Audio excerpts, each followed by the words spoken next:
Hi, my name is Melissa Shortino. Welcome to the Boss Lady M's video series on leadership communication and influence. This is a series of videos I'm doing for my thesis for my master's program at Northeastern University.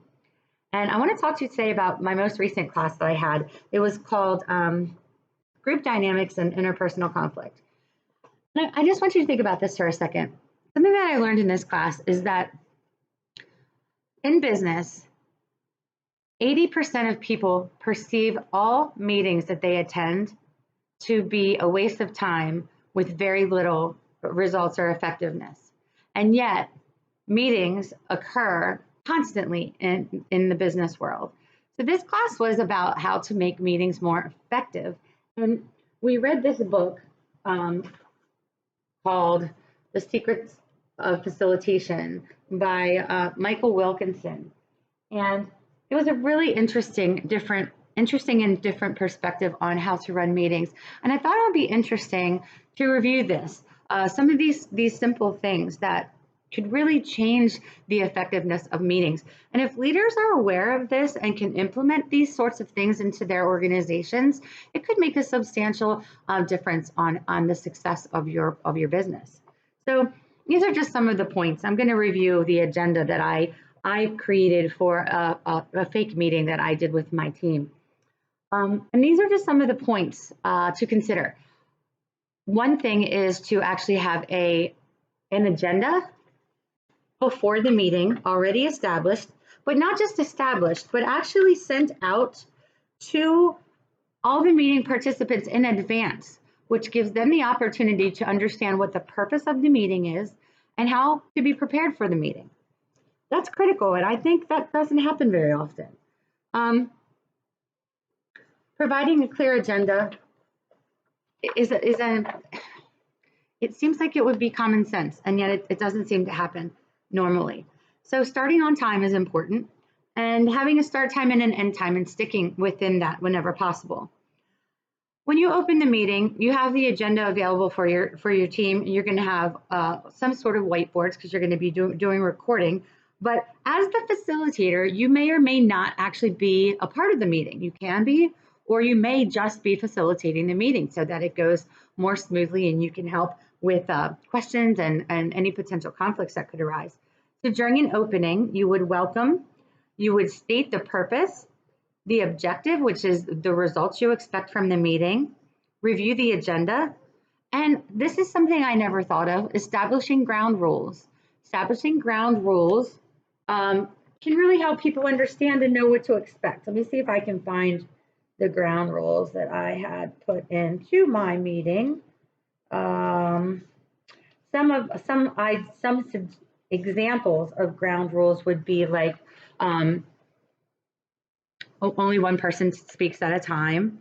Another could be the proper usage of mobile devices, like no usage of mobile devices, no doing other work during the meeting, just general things that you think, again, are common sense, but if you state them and you don't just say, hey, these are the rules, the way you approach this is let's all agree on these rules. Anybody have anything else to offer or to add or want to add another rule, and does everybody agree?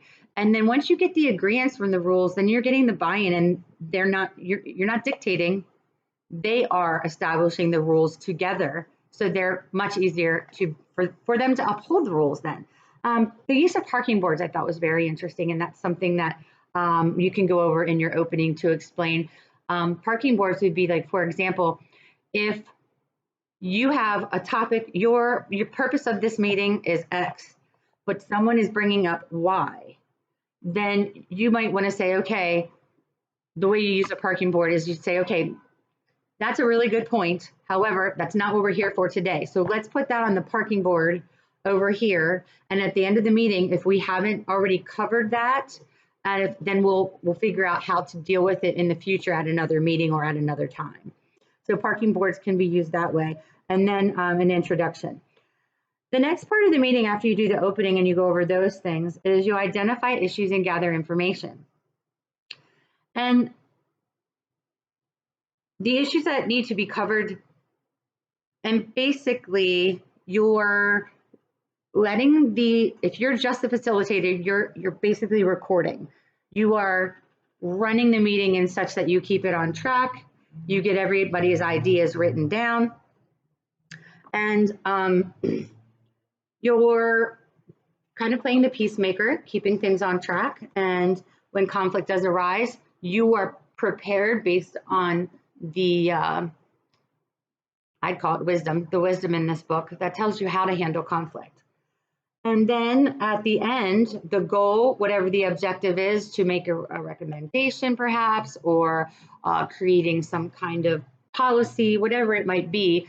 Again, when you pull all the ideas, you go through different steps to narrow down what the objective is, what everyone agrees is the objective of the meeting.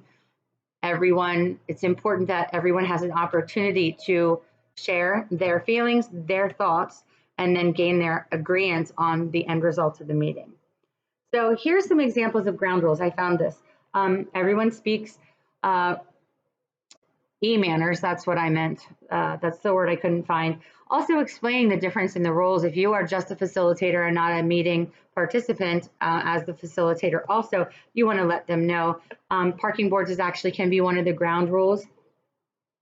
And I also like the ELMO rule, which stands for enough, let's move on. So if you're really getting stuck on a topic, every participant has the ability to say, ELMO, enough of this, we're not getting anywhere, let's move on, come back to that possibly later or at another meeting.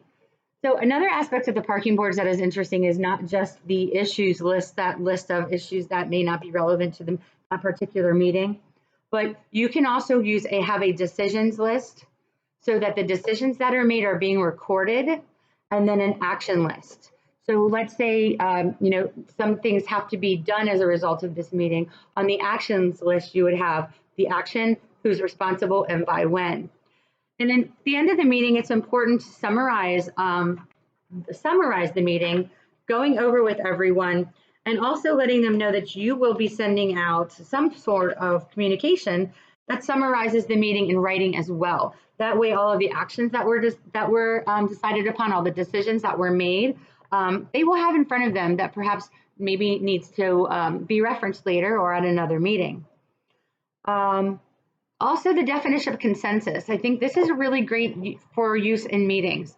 Not everyone's always going to agree, but if you say, for the purpose of this meeting today, our goal is to come to a consensus for our objective, which is X. For the purpose of this meeting, we are going to define consensus as I can live with it and I can support it.